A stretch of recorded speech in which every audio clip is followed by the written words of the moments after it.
Hello students, प्रश्नावली 1.1 का आज हम पहला प्रश्न करने वाले हैं। सवाल दिया गया है कि निम्नलिखित संख्याओं को अभाज्य गुणनखंड के रूप में व्यक्त कीजिए। मतलब केवल गुणनखंड निकाल के छोड़ देना है। ये सवाल बहुत ही सरल है, बहुत अच्छे से करना है। बस इतना ध्यान रखना कि कई जो इसमें सवाल दिए गए हैं उनके गुणनखंड आपको थोड़ा ज़्यादा ध्यान देने हैं, क्योंकि वही एग्जाम में आ सकते हैं, किसी भी ऑब्जेक्टिव में आ सकते हैं। तो चलिए पहला सवाल ले लेते हैं। पहला सवाल है 140।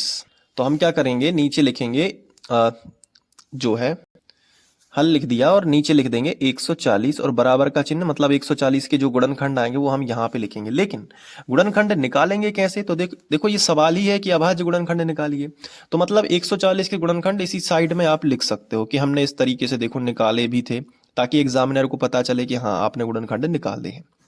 तो पहले देखो इकाई अंक 0 होता है, तो मैंने आपको क्या ट्रिक बताई है कि मैंने गुणनखंड निकालना अलग से ही एक टॉपिक बताया था, है ना, आपको ध्यान होगा।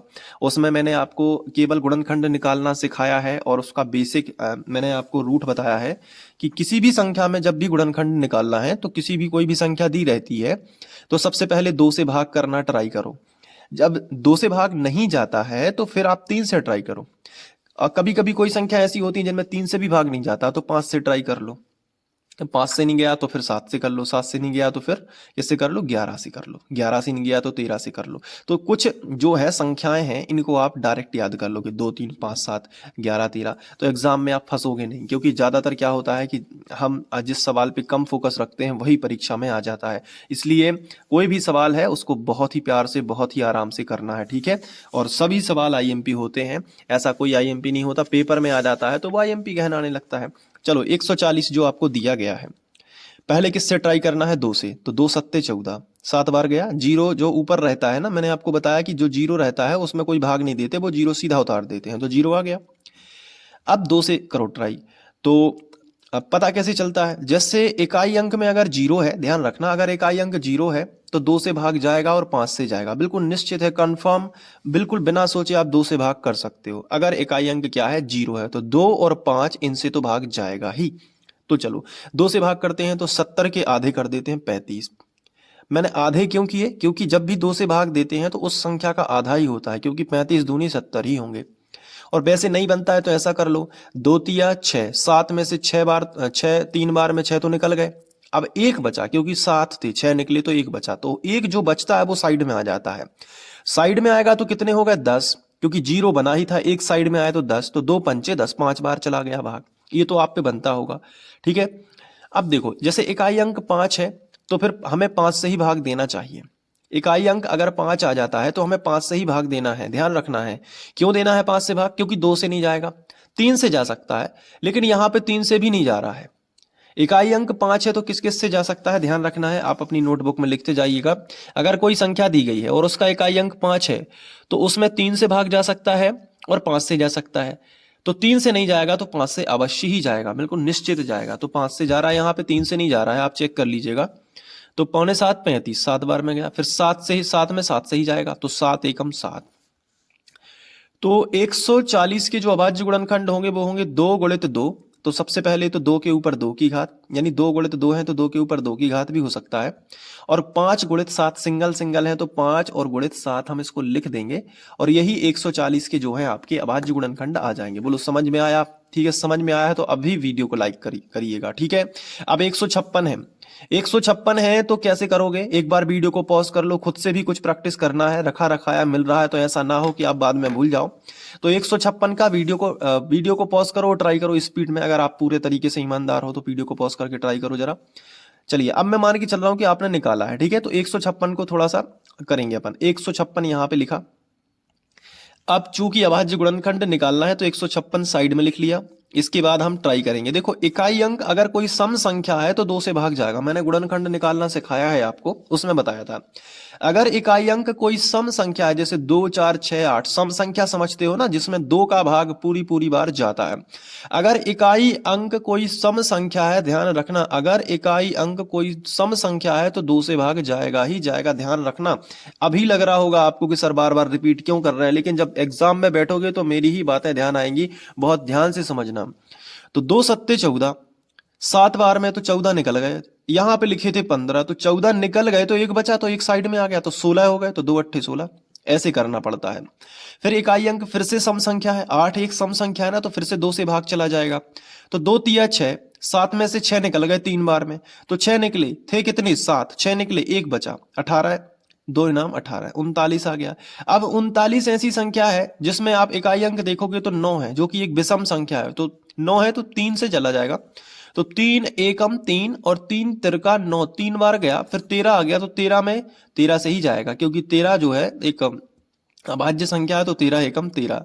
तो अब 156 में 2 कितनी बार आया है, 2 बार, यानी कि हम लिख सकते हैं 2 के ऊपर 2 की पावर, और 3 आया है एक बार, तो हम लिख सकते हैं 3 गुणित, और 13 भी एक बार, तो 13 लिख दिया। बोलो बनेगा कि नहीं, ऐसा ही आया है ना तुम्हारा, ठीक है।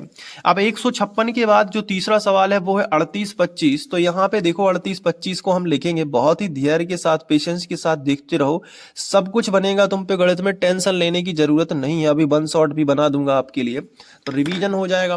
तो 38 25 जो है वो कैसे करोगे, सबसे पहले क्या करना है, 38 25 जो है उसको आपको क्या करना है, लिख लेना है, बराबर का चिन्ह लगा लेना है। अब देखो 38 25 को साइड में लिख लो, 38 25 ऐसे लिख लोगे ना, फिर एक खड़ी लाइन और एक आड़ी लाइन, ये भी कर लोगे, बिल्कुल कर लेंगे सर। चलिए, इकाई अंक क्या है, 5 है, जब भी इकाई अंक 5 है, मैंने आपको बताया 2 चीजों से ट्राई करिएगा, पहली संख्या 3, दूसरी संख्या 5, मैक्सिमम 5 से जाता है, तो मैं 5 से ही ट्राई कर देता हूं, आप चाहो तो 3 से भी कर सकते हो, जैसे कि 3 से अगर आप सोचते हो तो 3 से जैसे आप सोचते हो तो 3 एकम 3 हो जाएगा, 3 दूनी 6 हो जाएगा, बचेगा 2 हो जाएंगे 22, तो 3 से जा रहा है तो कर देते हैं, 3 एकम 3 है ना। अब 8 बचा, तो 3 अलग अलग संख्याओं में देते हैं, जब बड़ी संख्या हो तोड़ तोड़ के भाग देते हैं, देख लो कैसे, 3 एकम 3, 3 तो निकल गया, अब आ गए 8, तो 8 में 3 की दुनिया ऐसी पढ़नी है कि 8 से ज्यादा ना हो, तो 3 दूनी 6, क्योंकि 3 तिरका 9 ज्यादा हो जाएगा 8 से, तो 3 दूनी 6, समझ पा रहे हो ना, तो 3 दूनी 6 आ गया। अब 8 में 6 निकल गए, कितने बचे जल्दी बताओ, जल्दी बताओ कितने बचे, 2 बचे, कितने हो गए 22, क्योंकि 2 यहाँ ऑलरेडी है, 2 22 हो गए, तो 3 की दुनिया ऐसी पढ़ो कि 22 से ज्यादा ना हो, तो 30 आते 21, 7 बार गया 21 हो गए, एक बचा, आप क्योंकि 22 थे, 30 आते 21, 7 बार में 21 निकल गया, तो एक बचा हो गया 15, 3 5 15। क्लियर हुआ कि नहीं, तो अब देखो ये आ गया। अब 3 से फिर से ट्राई कर लेते हैं, तीचों के 12, बिल्कुल 3 से फिर चला जा रहा है, तीचों के 12, एक में नहीं गया तो 2 संख्या हमने इकट्ठी ले ली, तीचों के 12 4 बार में चला गया। फिर देखो 7 था, तो 3 की टेबल ऐसी पढ़नी है कि 7 से ज्यादा ना हो, तो 3 दूनी 6, अब क्योंकि हम 3 तरह का 9 पढ़ देते तो 7 से बड़ा है 9 अंक, तो 3 दूनी 6 ही रहने दिया कि कम ठीक है लेकिन ज्यादा नहीं, तो 3 दूनी 6।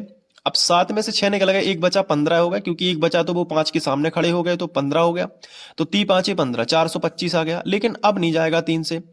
उसका रीजन ये है कि यहाँ पे 3 एकम 3 करेंगे तो 4 में से 3 निकल जाएंगे, एक बचेगा 12, तीचों के 12 पूरी पूरी बार चला जाएगा, तो 5 में फिर 3 का जाता नहीं है, तो 5 से ही ट्राई कर दो, तो 5 अट्ठे 40, 8 बार गया, बचे 2, 5 अट्ठे 40, समझ में आ रहा है कि नहीं, 5 अट्ठे 40, 40 निकल गए, 42 बचे, 42 थे 40 निकल गए, तो कितने बचे, 2 बचे, हो गए कितने 25 हो गए, तो फिर पचम 25, ये 5 बार चला गया, फिर से समझ लो, 5 अट्ठे 40, 42 में से 40 निकल गए 8 बार में, तो कितने बचे 2, अब 2 लिखे तो 5 के सामने आ जाएंगे, तो 25 हो जाएंगे, तो पचम 25, अब फिर से 5 से दे दो, 5 की टेबल पहले 8 में पढ़ो, 8 से ज्यादा ना हो, 5 एकम 5, 5 दूनी 10, 8 से ज्यादा हो जाते हैं, तो 5 एकम 5 ही रहने दो। अब 8 में से 5 निकल गए, तो कितने बचे, 3 हो गए 35, तो पौने 7, 35 7 बार में चला गया, 17 एक अभाज्य संख्या है, तो 17 एकम 17 ही रहने दो। तो 38 25 को क्या लिख सकते हो कि 3 है 2 बार, तो 3 के ऊपर 2 की घात, 5 है 2 बार, तो 5 के ऊपर 2 की घात, फिर 17 है एक बार, तो 17। तो 38 25 के जो अभाज्य गुणनखंड है बेटा वो आएंगे 3 के ऊपर 2 की घात, 5 के ऊपर 2 की घात गुणित 17। बोलो समझ में आया कि नहीं। तो ये जो 3 सवाल हैं मैंने आपको करवाए, और तीनों सवालों में आपको बहुत, अब चौथा सवाल जो है उसको भी देख लो एक बार, 5005 है, इसको आपको वीडियो को पॉज करके करना है, अगर नहीं बनता है तो ही देखना है। चलिए मैं अब करवा देता हूं। तो देखो ये 5005 है, थोड़ा सा कठिन है लेकिन इतना भी कठिन नहीं है कि आप पे ना बने। सबसे पहले क्या करना है, 5005 बराबर इसके अभाज्य गुणनखंड यहाँ साइड में निकाल देते हैं। तो 5005 इकाई अंक, देखो मैंने बताया था कि जब इकाई अंक 5 है तो या तो 3 से भाग जाएगा या फिर 5 से जाएगा, लेकिन इसमें 3 का नहीं जा रहा है, आप ट्राई कर सकते हो, 5 का चला जाएगा। देखो 5 एकम 5, मैंने बोला था ना जीरो है तो वो जीरो ज्यों के त्यों उतरते हैं, तो 2 जीरो थे तो 2 जीरो हमने नीचे लिख दिए, फिर 5 का भाग 5 में गया एक बार। अब 1001 बहुत ही कॉम्प्लिकेटेड संख्या, यहां पे बच्चे फंस जाते हैं कि अब किससे चला जाएगा, बहुत ही दिक्कत हो गई।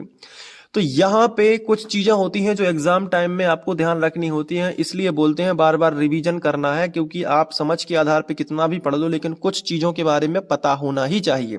जैसे ये संख्या 1001 है, अगर ये आ जाएगी और आपने ढंग से नहीं पढ़ाई की तो यहाँ फंस जाओगे।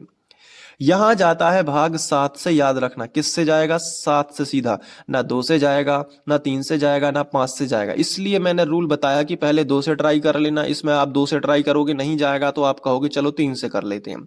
आप इस संख्या में 3 से ट्राई करोगे फिर भी नहीं जाएगा, आप इस संख्या में 5 से ट्राई करोगे फिर भी नहीं जाएगा, फिर आप आ जाओगे 7 पे। तो मेरा बताया हुआ रूल आपको यहाँ पे हेल्प कर जाएगा। तो फिर 7 से ट्राई करोगे तो 7 10, पहले 10 ले लो, 7 एकम 7, ठीक है, कितने बचे, 3 हो गए, 30। फिर 7 की टेबल ऐसी पढ़ो कि वो 30 से ज्यादा ना हो, क्योंकि यहाँ पे 7 एकम 7 हो गया तो 7 10 में से 7 निकल जाएंगे एक बार में। कितने बचेंगे बताओ, आप खुद बताओ, 10 में से 7 निकल गए, कितने बचे, 3 बचे ना, तो हो गए कितने, 30। अब 7 की टेबल ऐसी पढ़ना है कि 30 से ज्यादा ना हो पाए। 7 चौके 28। अब 28, 30 में से 28 निकल गए, आप बताओ खुद कितने बचे, आप खुद बताओ, 30 में से 28 निकल गए, कितने बचे, 2 बचे ना, तो हो जाएंगे 21, 7 तिया 21, 143 है। 143 में अब 7 से भी नहीं जाएगा, है ना। पूरी संख्याओं से ट्राई करोगे, ना 2 से जाएगा, ना 3 से जाएगा, ना 5 से जाएगा, ना 7 से जाएगा, ना 7 से जाएगा। अब इसके बाद अगली संख्या मैंने आपको क्या बताई थी, 11, इसमें जाएगा 11 से भाग। देखो कैसे, पहले संख्या ले लो 14, तो 11 की दुनिया ऐसी पढ़नी है कि 14 से ज्यादा ना हो, तो भाई एक बार ही पढ़ेंगे, 11 एकम 11। अब कितने बचे बताओ, तो 14 थे, 11 निकल गए तो 3 बचे ना, तो हो गए 33, तो 11 तिया 33। अब 13 एक ऐसी संख्या है जिसमें 13 से ही भाग जाएगा। तो है ना कॉम्प्लिकेटेड, थोड़ा सा कठिन लगा है, लेकिन अगर आप इसकी 2 से 3 बार प्रैक्टिस कर लोगे तो याद ही हो जाएगा पूरा, इसके अभाज्य गुणनखंड याद हो जाएंगे, कोई टेंशन लेने की ज्यादा बात नहीं है। चलो तो इन सभी को लिख लो। तो 5005 के अभाज्य गुणनखंड आएंगे 5 गुणित 7 गुणित 11 गुणित 13। तो इस हिसाब से कोई भी संख्या रिपीट नहीं हो रही है, तो 5000 ऐसे ही लिखेंगे, 5005 के गुणनखंड ये है। अब एक और संख्या है बहुत ही खतरनाक वाली, उसको करके आप देखोगे क्या है वो, 7429। मैं लिख देता हूं यहाँ पे 7429। ये जो संख्या है ये इससे भी खतरनाक है और ये ही एग्जाम में पूछे जा सकते हैं। तो इसको कैसे करोगे 7429 को, देखो यहाँ पे जो रूल होते हैं ना वो धरे के धरे रह जाते हैं। क्या होता है कि कई बच्चे सोचते हैं कि ये तो इसमें किसी का भाग जा ही नहीं रहा, इसलिए मैंने एक कॉमन रूल आपको बताया है कि पहले 2 से ट्राई करो, 2 से नहीं जाता 3 से करो, कम से कम हार तो नहीं मानोगे ना, ट्राई तो करते रहोगे, 2 3 5 7 11। फिर धीरे धीरे आप 13 से ट्राई करोगे, 13 से, इस 7429 में 13 से भी नहीं जाएगा। आप देखोगे कि ना, देखो इसमें ना 2 से गया है, ना 3 से गया है, ना 5 से गया है, ना 7 से गया है, ना 13 से गया, 11 से गया है, ना 13 से गया है, सीधा 17 से भाग गया है इसमें। तो यही तो मैं आपको बता रहा हूं ना कि ट्राई करोगे एग्जाम में, ऐसा तो नहीं होगा ना कि छोड़ के आ जाओगे कि मुझसे नहीं बन रहा, आप ट्राई करते जाओगे, कहीं ना कहीं तो फंसी जाएगी संख्या। तो यहाँ 17 पे फंसी है। ऊपर वाला सवाल देखो कितने पे फंसा था, ऊपर वाला सवाल यहाँ पे 7 पे फंस गया था। तो यही होता है प्रैक्टिस का। और कई बच्चे ऐसे होते हैं कि 7429 संख्या को डायरेक्ट याद कर लेते कि आने दो एग्जाम में देखते हैं इसको। 7429 आया तो उनका सीधा यहाँ पे 17 लिखता है, सीधा 17, कि भाई उन्हें पता है, 2 से 5 बार करके आए हैं, उन्हें पता था कि ये आएगा। अब 74 17 का करोगे तो पहले 74 है, पहले 74 संख्या, 17 की दुनिया ऐसी पढ़ना है कि 74 से ज्यादा ना हो। तो 17 की दुनिया क्या आपको आती है, कई बच्चों को नहीं आती होगी दुनिया, कोई टेंशन नहीं है। अगर दुनिया भी नहीं आती है तो भी मैं आपको देखो ऐसा बताता हूं, 17 का पहले 2 से करो तो 17 दूनी 34, ठीक है। अब फिर 17 का कितने में करो, 3 से, तो 17 तिया 51, 17 चौके 68, तो 17 गुणित 4 कर लेना तो 68 आएंगे। फिर 5 करोगे तो ज्यादा हो जाएंगे, ये 17 पौने 85 होते हैं, मैं आपको बताऊं तो 74 से तो ज्यादा हो जाएंगे। तो 17 चौके 68, 4 बार भी आपको लिखना है और 68 आ जाएंगे। अब 74 में से 68 निकल जाएंगे 4 बार में, तो 74 में से 68 निकल जाएंगे तो 14 में से 8 जाएंगे यहाँ पे, तो 8 6 14, यहाँ पे बचेगा कट, 6 बचेंगे। तो जो 6 बचेंगे बेटा वो 6 इधर आ जाएंगे, तो कितने हो जाएंगे, 62, 62 हो जाएंगे कि नहीं। तो देखो अब 17 की टेबल ऐसी पढ़ना है कि 62 से ज्यादा ना हो, तो 17 तिया 51, क्योंकि 17 चौके 68, 62 से ज्यादा हो जाएंगे। तो 17 तिया 51। अब देखो आप बहुत ही स्पेशल तरीके से 62 थे, 51 निकल गए, तो 2 में से 1 गया तो 1, और 6 में से 5 गए, कितने बचे? 11। 11 बच गए और साइड में लिखा है 9, तो 11 और 9 कितने हो जाएंगे? 119। तो 17 सत्ते 119 होता है। अब अगर नहीं भी पता है तो 17 की टेबल में आप गुणा करते जाओगे तो 7 बार में आपको 119 प्राप्त हो जाएगा। और इससे अच्छा तो मैं आपको बताऊंगा ना, 74 29 का याद रखो, सीधा 17 से जाएगा। क्योंकि कितना भी समझ लो, अगर आपने नहीं ध्यान दिया तो एग्जाम में सिर्फ भाग देते रह जाओगे, बाकी बच्चे आगे निकल जाएंगे, आप टाइम वेस्ट करोगे सीधा। तो 437 आ जाएगा, 17 से कर देना, ठीक है। अब यहाँ पे 19 से जाएगा, देखो यहाँ 17 से गया, फिर डायरेक्ट 19 से, ये सारी संख्या जो मैंने आपको भी बताई थी ना 2 से लेके 17 तक, वो सब कुछ यहाँ पे कोई काम नहीं करेगी, सीधा 19 से भाग जाएगा। और वो भी 23 बार जाएगा। कैसे जाएगा? देखो यहाँ 43 है ना, तो 17 दूनी 34 हो जाएगा। तो बचेंगे कितने यहाँ पे? 43 हैं। आप खुद दिमाग लगाओ कि 43 में से 34 आप घटा दोगे तो 13, 13 3 के मान लेते हैं, 13, 13 में से 4 गए, 9 बचे, यहाँ कट 9 बचेंगे ना, 9 बचेंगे, और यहाँ पे 7 है, तो यहाँ पे, हाँ यहाँ पे 19 दूनी 38 होगा। तो पहले मैं 43 में से 38 आपको घटा के बताऊंगा, मिस्टेक हो रही थी। तो देखो 43 जो है उसमें से मैं 38 आपको घटा के बता देता हूँ, 19 दूनी 38 होगा, क्योंकि तो 3 में से 3 के मान लेते हैं 13, 13 में से 8 जाएंगे तो कितने बचे जाएंगे? 5 बचेंगे, है ना, और ये कटपिट हो जाएगा। तो 5 और 5 और ये साइड में लिखा है 7, तो 19 तिया 57 हो जाएगा, फिर तो 23 बार में जाएगा, और 23 का फिर 23 में ही जाता है। बहुत ही कठिन है ये, लेकिन उतना सरल भी मैं कहूंगा, क्योंकि मगर अगर मैं आपकी जगह पे होता ना तो 74 29 का सीधा याद कर लेता, 17 19 23 सीधा, कोई टेंशन नहीं है। कोई नहीं कहेगा आपके कि इसमें समझना है, इसमें आपने रट लिया, कोई नहीं कहेगा। क्यों? क्योंकि संख्या ही ऐसी है भाई, रट लोगे तो आपका टाइम सेव होगा एग्जाम में, सीधी सी बात है। प्रैक्टिकल बनो, टेंशन लेने की जरूरत नहीं है। तो 74 29 का 17 19 और 23 जो है वो अभाज्य गुणनखंड होंगे। तो इस तरीके से प्रश्नावली 1.1 का प्रश्न क्रमांक 1 जो है वो समाप्त होता है। और इसमें मैंने आपको बताया कि अभाज्य गुणनखंड के रूप में हम कैसे व्यक्त कर सकते हैं। अब कई बच्चे कहेंगे कि सर हमें नोट करना है, तो नोट करना है नोटबुक में, तो मैं आपको एक एक करके दिखा देता हूं। पहले ये लिखिए, वीडियो को पॉज कर सकते हो आप, ठीक है, वीडियो को क्या कर सकते हो? पॉज। आगे देखो, ये लिखना, फिर इसके बाद ये लिखना है, इसके बाद यहां पे लिखना है, और फिर ये, ठीक है। और पीडीएफ नोट्स भी मैथ के बन रहे हैं, जैसे ही बन जाएंगे तो रिसेंट वीडियो चेक करते रहा करो, उसमें जो है मैं नोट्स की जानकारी दे दूंगा। तो अगर आप बनाना चाहते हो तो ठीक है, यहाँ से बना सकते हो, लेकिन नहीं बनाना चाहते हो तो मैथ्स की जो है पीडीएफ भी मैं आपको प्रोवाइड कराने वाला हूँ जल्दी ही, तो वो भी मिल जाएगी। और बाकी सारे वीडियोज देखना चाहते हो तो नीचे डिस्क्रिप्शन या यहाँ पे एंड स्क्रीन दिख रही होगी, वहां पे देख के कंप्लीट कर सकते हो। Thank you.